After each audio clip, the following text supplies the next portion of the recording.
O presidente Lula acabou de passar por um novo procedimento médico para a retirada do dreno do local onde foi feita uma cirurgia para tratar uma hemorragia intracraniana. O novo boletim médico de agora à noite saiu exatamente neste momento, há poucos segundos, informando que ele terminou já de retirar o dreno. O repórter David Diogo está no hospital do Sírio-Libanês, na porta do hospital Sírio-Libanês, e traz mais informações ao vivo. Boa noite, David.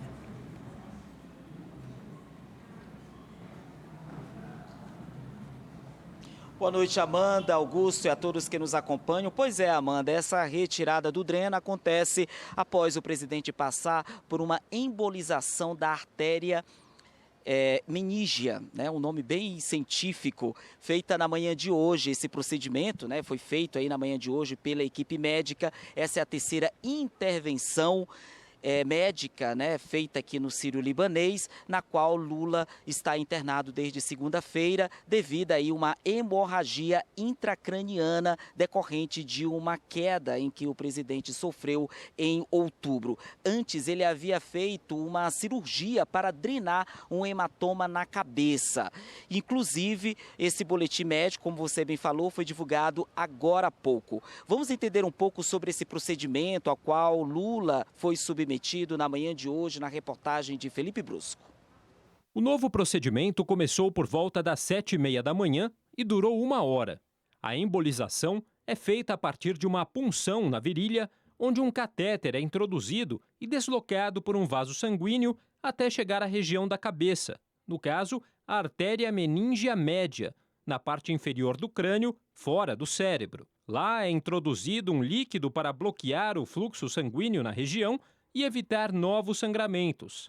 Após o procedimento, os médicos concederam uma entrevista coletiva aos jornalistas. Eles disseram que a embolização transcorreu dentro da normalidade e que a possibilidade de o presidente precisar passar por uma nova intervenção como essa é muito pequena, menor do que 5%. O procedimento foi um complemento à cirurgia para drenar o hematoma constatado no início da semana. Com a drenagem, ele está tratado. O procedimento foi em caráter preventivo, para que essa coleção não recorra, não aconteça novamente. Tirando essa nutrição de sangue, diminui muito o risco do hematoma refazer. Esse risco vai diminuindo exponencialmente no passar dos dias. Os médicos confirmaram que o presidente de 79 anos também chegou a São Paulo na segunda-feira com um quadro viral leve, que pode ter contribuído para uma inflamação que resultou na hemorragia intracraniana, mas que os exames já normalizaram. A equipe ressaltou que o presidente está sereno, se alimentando, conversando e andando normalmente. A previsão de alta segue para o começo da semana que vem. Então, o que se espera é que na próxima semana o presidente esteja já numa alvorada. Claro que após o procedimento cirúrgico, após o que aconteceu, vai se requerer um repouso relativo por algumas semanas, talvez, entendeu? Mas isso é tudo relativo. Estará de alta segunda, terça-feira, vai direto para a programação, direto para Brasília e, evidentemente, ele vai retomando aos poucos a sua atividade normal. Integrantes do Conselho de Desenvolvimento Econômico Social Sustentável entregaram ao ministro da Fazenda, Fernando Haddad, uma moção de apoio às medidas de corte de gastos. A última reunião do Conselhão deste ano foi comandada pelo vice-presidente Geraldo Alckmin. Geraldo Alckmin assumiu o encontro no lugar do presidente Lula, que está internado em São Paulo. Logo na abertura, ele repassou um recado do presidente. E ele falou duas coisas. Primeiro, a importância do Conselhão. Quem dialoga, ouve, acerta mais, aprende mais, erra menos. E a outra pediu que transmitisse um abraço fraterno, carinhoso a cada uma e cada um de vocês. Segundo o ministro das Relações Institucionais, Alexandre Padilha, a equipe médica de Lula afirmou que o presidente deve ter alta no início da próxima semana. O procedimento que foi feito hoje foi muito exitoso, o presidente já vinha evoluindo muito bem, mantém a evolução muito positiva, a equipe médica está muito confiante e eu quero aqui mais uma vez passar uma mensagem nossa de confiança na equipe médica. Durante a reunião, foram anunciados investimentos de mais de 468 bilhões de reais para a nova Indústria Brasil, com foco em bioeconomia, descarbonização e transição energética. 88 bilhões de reais serão de recursos públicos. O ministro da Fazenda, Fernando Haddad, afirmou que o Produto Interno Bruto do Brasil deve crescer 3,5% neste ano. Haddad recebeu de empresários uma moção de apoio às medidas de corte de gastos. Agradeço esse conselho por estar apoiando as medidas de contenção de gasto necessárias para que nós continuemos a crescer com baixa inflação. O Conselho também homenageou o STF pela defesa da democracia. O ministro Flávio Dino representou a Corte. Sem citar a decisão que bloqueou as emendas do orçamento, Dino rebateu as recentes críticas de parlamentares ao Supremo. O Supremo, quando decide, agrada alguém, desagrada alguém. Esse que é desagradado diz, o Supremo se mete em muita coisa. Nós não podemos imaginar um Supremo ou um Poder Judiciário que esteja intimidado, que esteja acovardado. Pesquisa Genial Quest, divulgada hoje, mostra que o presidente Lula é favorito para a eleição de 2026, caso decida concorrer. O levantamento levou em consideração os possíveis candidatos para o próximo pleito. De acordo com a pesquisa, em segundo turno na corrida presidencial de 2026, o presidente Lula do PT venceria Bolsonaro do PL com 51% dos votos contra 35%. Já em uma disputa contra o atual governador de São Paulo, Tarcísio de Freitas, do Republicanos, Lula também venceria por 52% contra 26% de Tarcísio. Se o adversário fosse o ex-coach Pablo Marçal, do PRTB, que este ano foi candidato à Prefeitura de São Paulo, o petista venceria por 52% contra 27%. E, por último, contra o governador de Goiás, Ronaldo Caiado, do União Brasil, o presidente Lula também venceria a disputa, mas por 54% a 20%. A pesquisa também simulou cenários em que o atual ministro da Fazenda, Fernando Haddad, substituiria o presidente Lula nas eleições de 2026. Neste caso, Haddad também venceria todos os adversários. Contra Bolsonaro, venceria o pleito por 42-35. Em uma disputa contra o governador de São Paulo, Tarcísio de Freitas, o ministro da Fazenda venceria por 44-25 e contra Pablo Marçal por 42-28%. Por fim, contra Caiado, ganharia as eleições de 45% contra 19%. A pesquisa entrevistou 8.598 eleitores com 16 anos ou mais em todo o país. A margem de erro é de 1 ponto percentual para mais ou para menos. A pesquisa Quest mediu apenas cenários de segundo turno, sem mostrar nenhum cenário de primeiro turno. Policiais militares foram flagrados agredindo um faxineiro durante a abordagem no interior de São Paulo. O flagrante foi registrado no último dia 7, na periferia de Ribeirão Preto, mas as imagens só foram divulgadas hoje. A vítima, Cauã Yuri da Silva, de 21 anos, havia acabado de sair de uma festa quando foi abordado pelos PMs. As imagens mostram que, apesar de não oferecer resistência e de estar cercado por 4 agentes, o faxineiro é alvo de chutes e tapas. Após a agressão, os policiais vão embora. Em nota, a Polícia Militar informou que a abordagem não condiz com os protocolos da instituição e que vai usar as imagens para tomar as providências cabíveis. Na Bahia, uma mega operação prendeu mais de 500 pessoas envolvidas no crime organizado do estado. A 14ª fase da Operação Unum Corpus foi deflagrada em Salvador, na região metropolitana e em cidades do interior baiano. 516 pessoas foram presas por envolvimento em crimes contra a vida, contra o patrimônio, tráfico de drogas, estupros e violência doméstica. Foram apreendidos na ação 28 veículos, 55 armas e R$62 mil em dinheiro. Além disso, 9 medidas judiciais foram executadas contra internos do sistema prisional suspeitos de ordenar ações criminosas externas.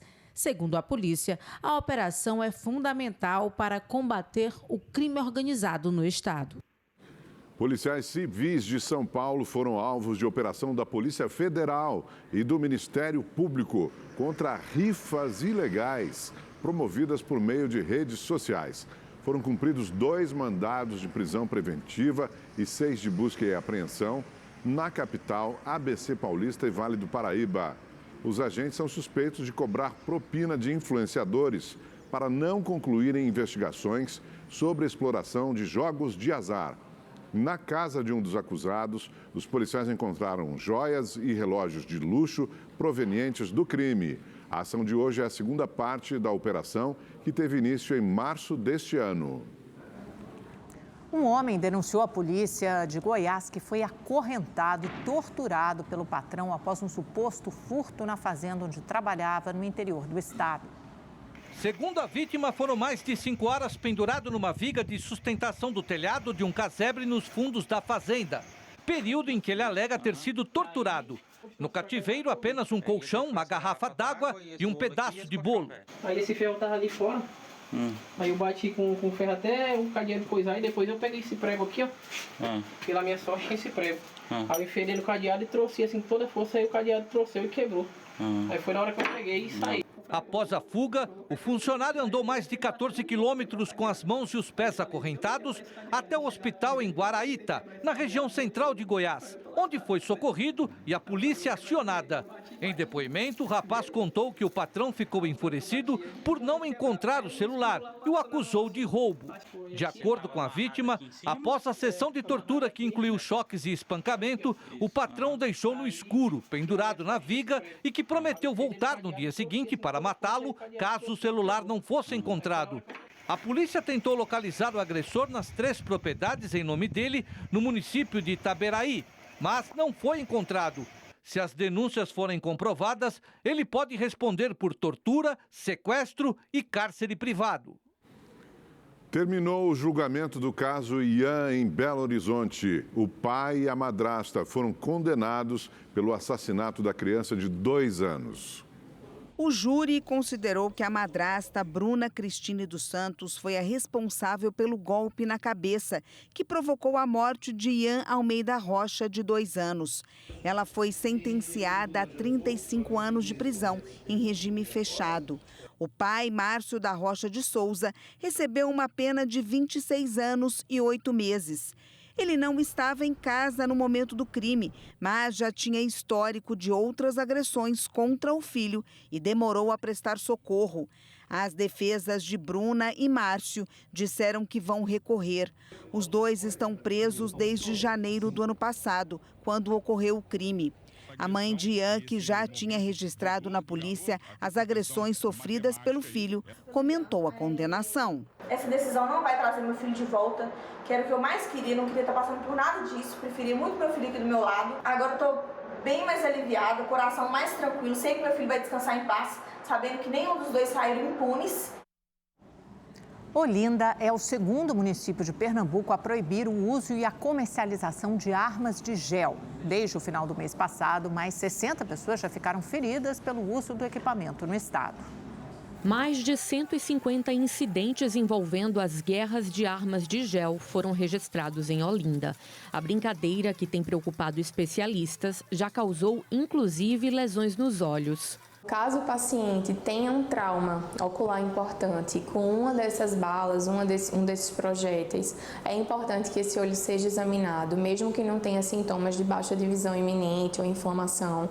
E se surjam sinais e sintomas de baixa de visão ou inflamação, olho muito vermelho, o paciente deve ir diretamente à urgência. Segundo o novo decreto municipal de Olinda, os estabelecimentos comerciais que continuarem vendendo os produtos receberão sanções do município, como advertências, suspensão de alvarás e multas, além da apreensão das armas. A Fundação Altino Ventura, hospital de referência no atendimento oftalmológico no estado, já recebeu 64 pacientes com lesões na região ocular devido às bolas de gel. As guerras se tornaram comuns entre jovens de todo o país. Geralmente, eles se organizam pelas redes sociais para os confrontos em vias públicas. As armas de gel viraram febre em setembro deste ano em vários estados. Em algumas comunidades do Rio de Janeiro, era comum ver cenas como esta, de jovens guerreando. Vai morrer, Vascão! Vai morrer! A Polícia Militar de São Paulo já realizou prisões relacionadas a esses encontros. A semelhança das réplicas com armas reais também preocupa. Os modelos imitam armas como AK-47 e rifles, que podem custar até R$ 700. As bolas de gel são pequenas, rígidas e desidratadas. E os disparos podem alcançar uma distância de até 30 metros. 5 sócios da 123 Milhas foram denunciados hoje pelo Ministério Público de Minas Gerais. Os nomes não foram divulgados. A ação penal pública tenta responsabilizar os donos da empresa pela suspensão dos serviços, como emissão de passagens, deixando um prejuízo acima de 2 bilhões de reais. A crise do Grupo 123 Milhas foi anunciada em agosto do ano passado e lesou mais de 800 mil pessoas. A empresa disse em nota que vai apresentar o plano de recuperação judicial até o dia 26 de dezembro. Em São Paulo, uma cratera se formou no canteiro de obras da linha laranja do metrô. O incidente foi registrado na região central da cidade. Imagens mostram a estrutura de um teatro abandonado desabando. Segundo o Corpo de Bombeiros, o deslizamento ocorreu por causa de um vazamento de água. A Sabesp e a Defesa Civil foram acionadas. A linha Uni, concessionária responsável pelas obras, isolou a área e, felizmente, ninguém ficou ferido. 3 indiciados no inquérito sobre tentativa de golpe para invalidar o resultado das eleições de 2022 foram ouvidos hoje pela Polícia Federal. O presidente do PL, Valdemar Costa Neto, e os ex-assessores de Jair Bolsonaro, Marcelo Câmara, o ex-assessor, eles prestaram depoimento em Brasília. Já o juiz federal afastado do Tribunal Superior Eleitoral, Sandro Nunes Vieira, prestou depoimento de forma online. O repórter Marcos Amoroso traz os detalhes ao vivo de Brasília. Boa noite para você, Amoroso. Como é que foram esses depoimentos?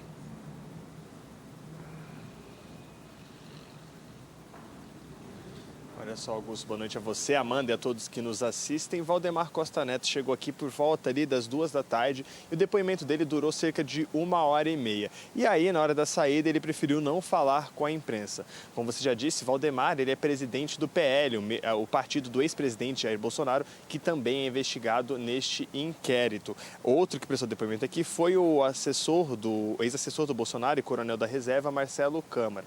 Segundo o relatório da Polícia Federal, Valdemar Costa Neto é acusado de apoiar e financiar questionamentos sobre a credibilidade das urnas eletrônicas e também seria um papel-chave, teria papel central na disseminação de informações sobre o sistema eleitoral, informações duvidosas que descreditam o sistema eleitoral brasileiro. Já o coronel Marcelo Câmara é o responsável, como é apontado pela Polícia Federal, como um dos responsáveis pela disseminação de narrativas golpistas e participante ativo das articulações para reverter os resultados das eleições de 2022, quando o presidente Lula e o vice Geraldo Alckmin foram eleitos. Também prestou depoimento de forma virtual o Sandro Nunes Vieira, que é juiz afastado do Tribunal Superior Eleitoral, que, segundo a PF, teria agido de forma ilegal e clandestino na assessoria do ex-presidente Jair Bolsonaro na elaboração de documento com acusações infundadas sobre o funcionamento das urnas eletrônicas. A defesa do Valdemar Costa Neto disse que o cliente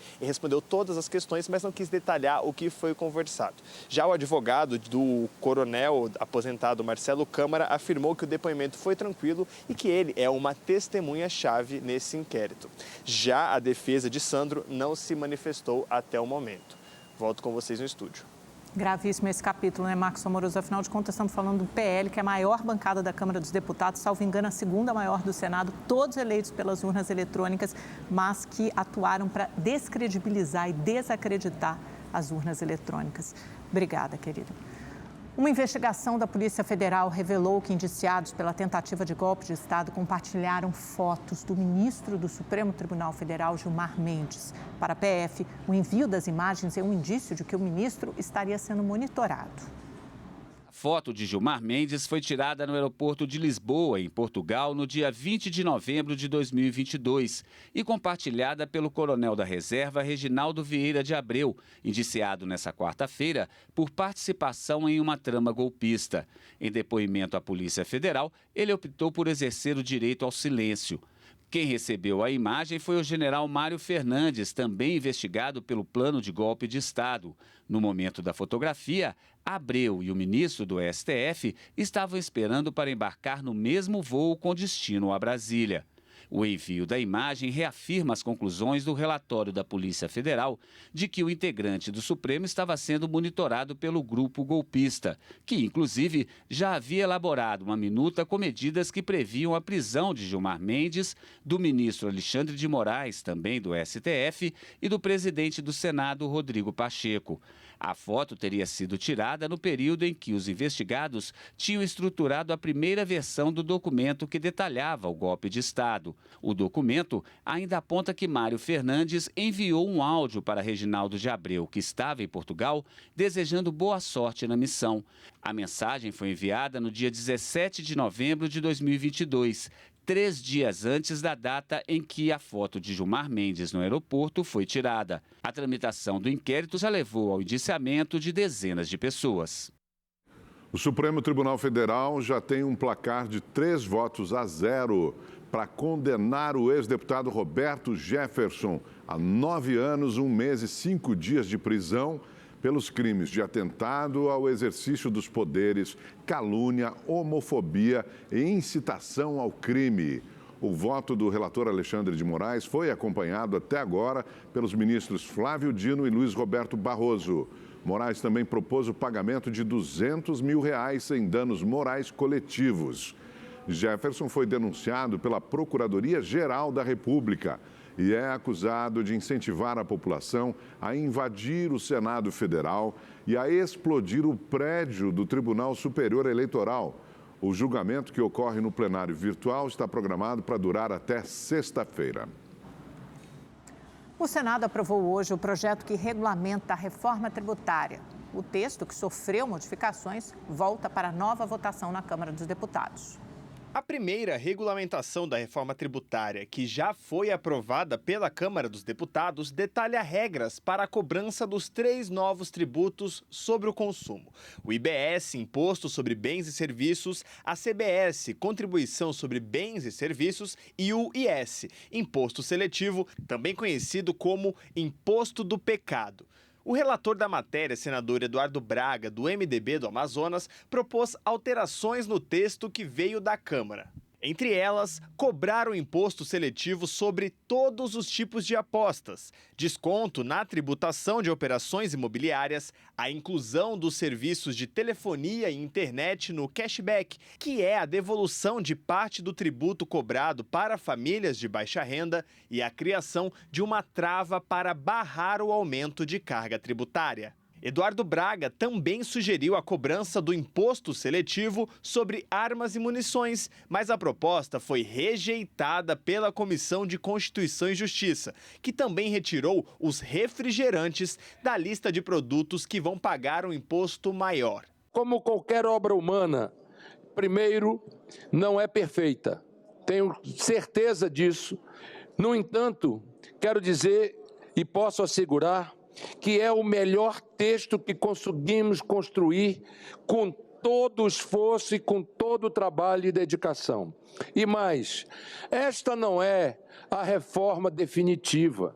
Teremos periodicamente revisão sobre este texto, exatamente para que possamos ir aperfeiçoando. Depois de aprovado no Senado, o texto da regulamentação da reforma tributária precisa voltar à Câmara para que os deputados analisem as mudanças feitas pelos senadores. Os parlamentares têm pressa e querem finalizar a aprovação da matéria ainda neste ano. O novo regime tributário começará a ser implementado em 2026 de forma experimental. As notas fiscais vão mostrar uma alíquota teste, mas não haverá cobranças. Depois, começa uma transição gradual até a efetiva implementação em 2033.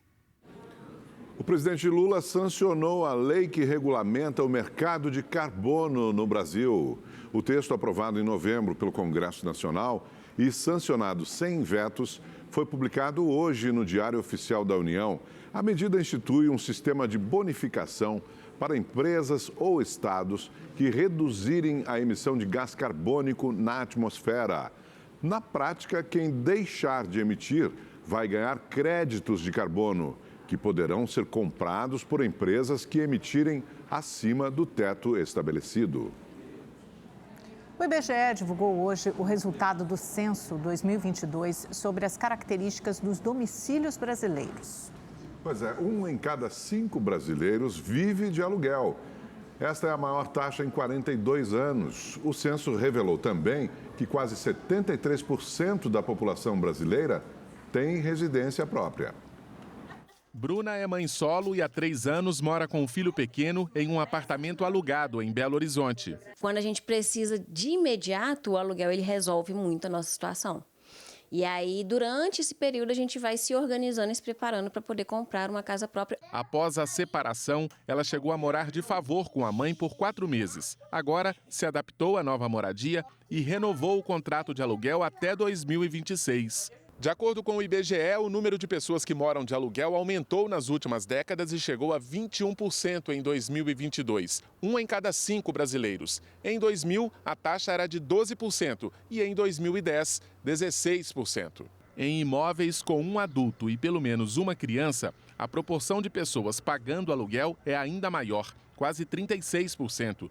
A exemplo da situação da Bruna, grande parte desses lares é ocupada por mãe solo. A casa própria, ela é ainda um pouco difícil de alcançar logo de imediato. E o aluguel ele vem para meio que ajudar. O censo revelou também que quase 73% da população brasileira tem residências próprias, sejam elas compradas e quitadas, em financiamento, herdadas ou doadas.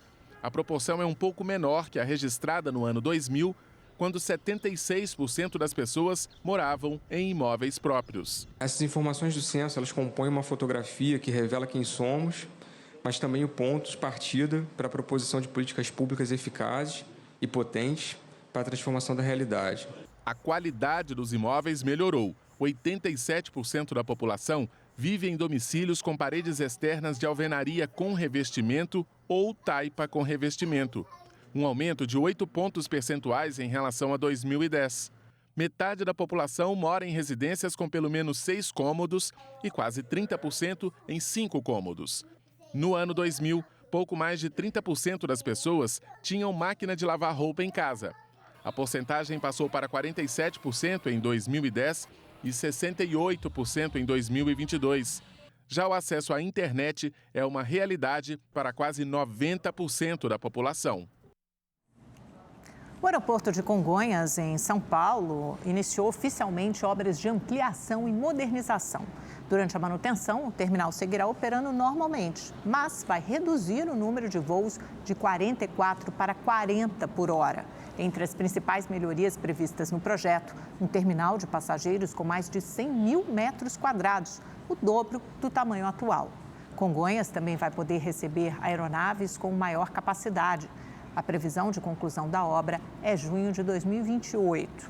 O investimento total previsto para essa reforma é de 2 bilhões e 400 milhões de reais. Vamos conferir agora a previsão do tempo para todo o Brasil com Igor Silveira. Boa noite para você, Igor. Tem novidade aí no tempo para esta sexta-feira? Vamos lá, boa noite, Augusto, boa noite, Amanda. Boa noite para você que está em casa. Tem novidade sim, tem mudança, viu? Olha, tudo isso porque um ciclone extratropical, ele se forma no sul do país e um sistema de baixa pressão que está na altura do Paraguai também formam as nuvens de chuvas carregadas. Por isso tem previsão de chuva amanhã em Mato Grosso do Sul, no Paraná, Santa Catarina e no Rio Grande do Sul. Em São Paulo, o dia começa carregado, mas à tarde o sol aparece, ganha força e esquenta. A máxima pode chegar na casa dos 28 graus. Mas tem previsão de chuva em pontos isolados. Por isso que no sábado os termômetros caem para 25 graus. Já no domingo volta para casa dos 27 e na segunda-feira 29 graus de máxima, esquenta bastante. No Rio de Janeiro, dia nublado, porém abafado. Os termômetros registram 30 graus amanhã. Em Belo Horizonte, 26 32 graus de máxima, com chuva a qualquer hora do dia. E em Vitória, no Espírito Santo, 31 graus amanhã. No Nordeste, o sol volta a ganhar força. Só tem previsão de chuva amanhã no sul da Bahia. Agora, na região norte e no centro-oeste, o tempo segue instável e tem previsão de chuva a qualquer hora. Agora, as temperaturas elas seguem acima dos 30 graus em grande parte do país, como a gente observa aqui do mapa. 33 graus amanhã em Manaus, Cuiabá marcando 36 graus de máxima. Agora, no sul do país, apesar da previsão de chuva em algumas regiões, onde o sol aparecer vai esquentar bastante, porque os termômetros registram 32 graus amanhã em Porto Alegre. Boa noite para todo mundo. Amanda, Augusto. Obrigada, Igor. Boa noite. Entre abril e maio, o Rio Grande do Sul enfrentou a pior tragédia climática da história do estado. Em Porto Alegre, o aeroporto Salgado Filho ficou totalmente submerso, inoperante, fechado mesmo, por 5 meses. Desde outubro, opera com algumas restrições. A boa notícia é que, a partir da próxima segunda-feira, o aeroporto volta a operar com 100% da capacidade e a receber voos internacionais. Desde maio, o aeroporto Salgado Filho passou por diversas mudanças. A primeira delas foi a troca no terminal de embarque e pista de voos e decolagens em julho. Na época, um shopping abrigou o check-in, enquanto a base aérea de Canoas, na região metropolitana de Porto Alegre, foi adaptada para receber os voos domésticos. Aos poucos, as operações foram retornando à normalidade. Agora, a liberação total deve acontecer no dia 16 de dezembro. Nós tínhamos uma média mensal, que isso vai entre picos e vales do mês, de 164 movimentos por dia em média antes da enchente. Chegamos a 16 durante um período ali de reabertura na base aérea. Hoje estamos com 110 mais ou menos movimentos por dia e devemos ali para janeiro passar de 124. Acreditamos que na metade de 2025 já voltaremos na base dos 160 voos diários que nós tínhamos antes. A reforma do aeroporto custou cerca de 550 milhões de reais. Mas, de acordo com a concessionária responsável pela operação, esse valor pode aumentar, visto que ainda faltam alguns ajustes. Todos os sistemas dos terminais foram danificados pela água. Esteiras, sistemas de raio-x, escadas e elevadores precisaram ser revistos. Hoje, toda a estrutura já está pronta para operar, incluindo os órgãos de segurança que fazem a fiscalização dos passageiros. Então, Polícia, Receita, Vigilância Sanitária, Anvisa, todos voltam a operar, né, com a questão de atendimento ao passageiro internacional. E o marco para nós é conseguir tirar qualquer barreira que tenha, né, e possibilitar que o passageiro circule sem ter problema, como ele fazia, né, até maio. Vamos agora voltar a falar com o repórter David Diogo, que tem os detalhes do novo boletim médico sobre o estado de saúde do presidente Lula, que passou por um novo procedimento. Boa noite novamente para você, David. Você tem os detalhes aí do boletim?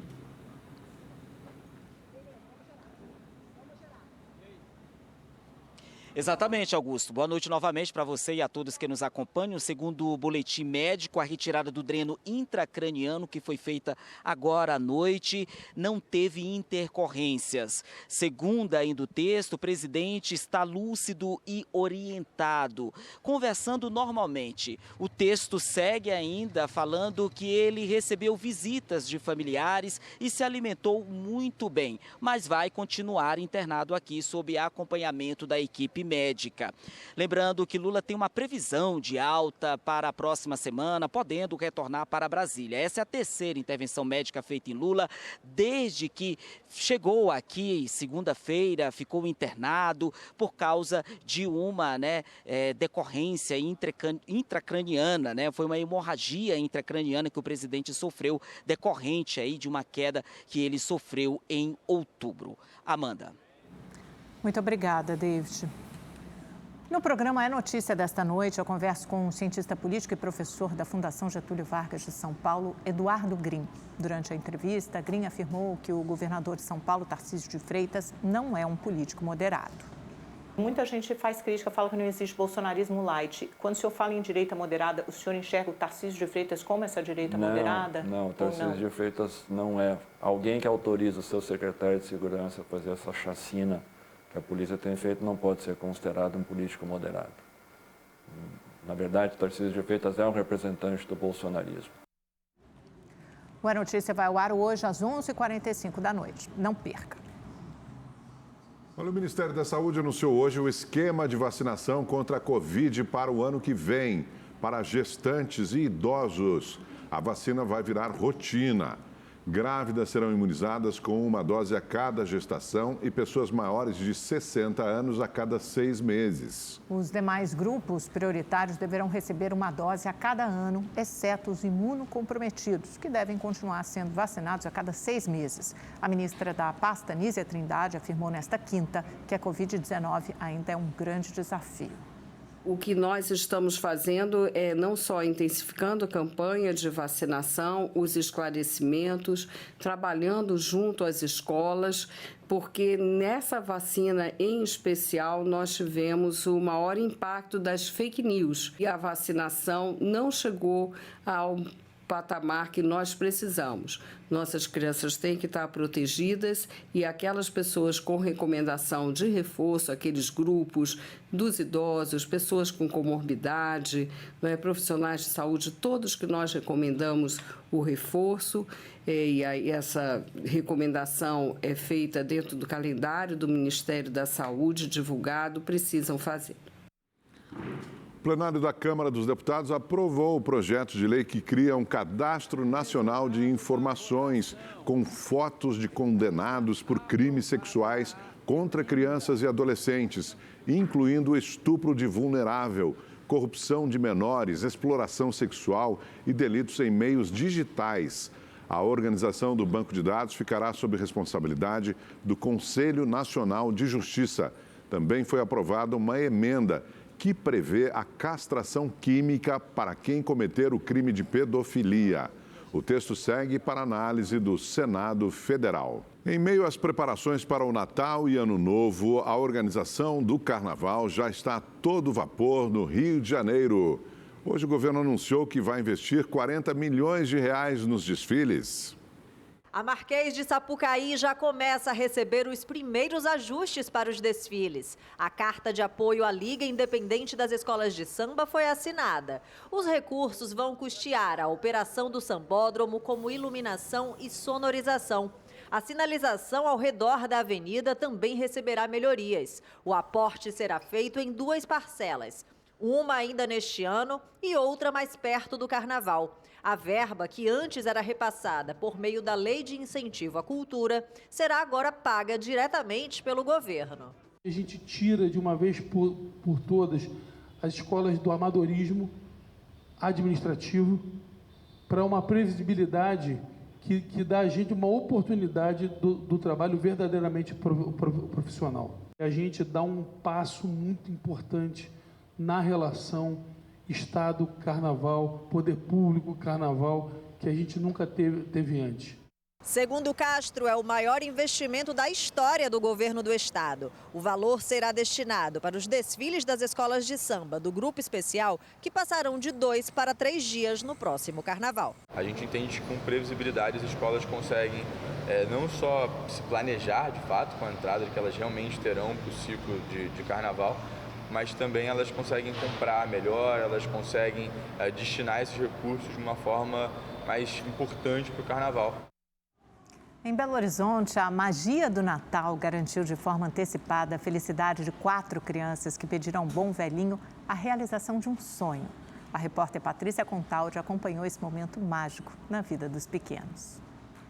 Brian, Samuel, Lara e Kaique pediram um presente diferente neste Natal. Eu pedi um trem de Natal. Eu escrevi para o Papai Noel para me ganhar miniatura de trem. Eu sonho em conhecer um trem. O bom velhinho recebeu os pedidos, trocou o trenó pelo trem e viajou aqui até Belo Horizonte para realizar o sonho dos meninos apaixonados pelas locomotivas.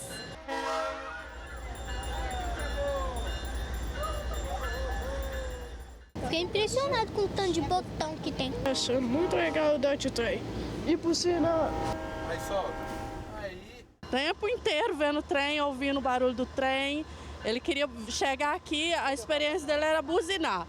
E ele já realizou o sonho dele, estou muito feliz mesmo. Na locomotiva, a tão sonhada viagem. O Samuel, que quer ser maquinista quando crescer, ficou surpreso ao entrar pela primeira vez em um trem de verdade. Eu estou sentada aqui na cadeira na maquinista, realizando meu sonho. Tô feliz demais. Ele pediu uma miniatura de trem e era o sonho dele. Durante o passeio, uma pequena aula sobre o funcionamento de toda a composição. O operador mostra como é a rotina de quem vive sobre os trilhos. Aí aqui é o acelerador. A gente puxa ele para trás para acelerar. Eu tô emocionada porque é a primeira vez que eu entro dentro do trem. A gente mora bem próximo, tem uma rua, aí já passa a linha de trem.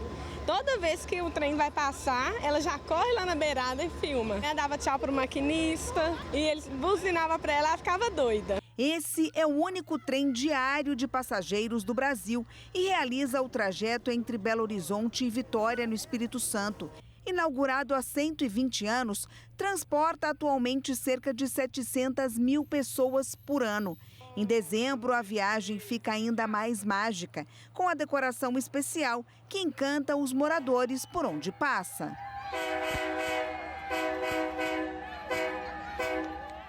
E já que o clima é natalino, Papai Noel não se esqueceu de distribuir os presentes.